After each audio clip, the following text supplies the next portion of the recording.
Selon les routes sur lesquelles vous roulez, la vitesse est réglementée et limitée de façon différente. Les limitations changent également en fonction du temps qu'il fait. Pluie, neige, brouillard. On parle d'excès de vitesse lorsqu'on dépasse la vitesse maximale autorisée et de vitesse excessive lorsque vous roulez trop vite par rapport à l'environnement dangereux sans toutefois avoir dépassé les limitations de vitesse. Manon et Nicolas enchaînent différents types de routes sur le chemin de la plage et respectent les limitations de vitesse en fonction des routes. En agglomération, la vitesse est limitée à 50 km/h quel que soit le temps. Qu'il fasse beau ou qu'il pleuve. Sur les routes où une seule ligne, continue ou discontinue, vous sépare des autres véhicules, la vitesse est limitée à 80 km/h. En cas de pluie, la vitesse reste limitée à 80 km/h.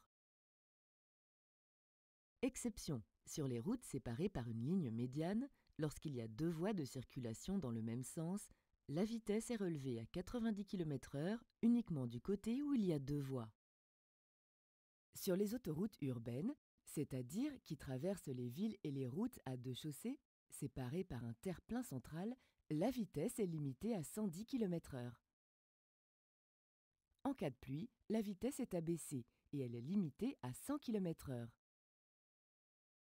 Sur les autoroutes, enfin, la vitesse est limitée à 130 km/h. En cas de pluie, la vitesse est abaissée et elle est limitée à 110 km/h.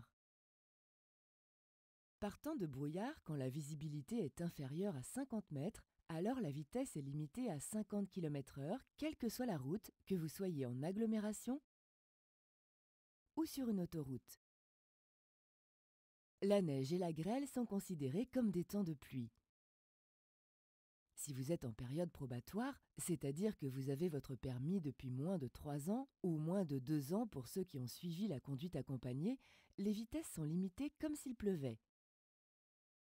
80 km/h sur route, 100 km/h sur autoroute urbaine ou route avec terre-plein central et 110 km/h sur autoroute. Des panneaux de limitation de vitesse jalonnent les routes. Soit pour vous rappeler les limitations en cours, comme ici par exemple sur l'autoroute, ou bien sur route. Des panneaux de limitation différentes peuvent également apparaître dans des endroits dangereux, comme à proximité d'un virage, ou en agglomération, près des écoles.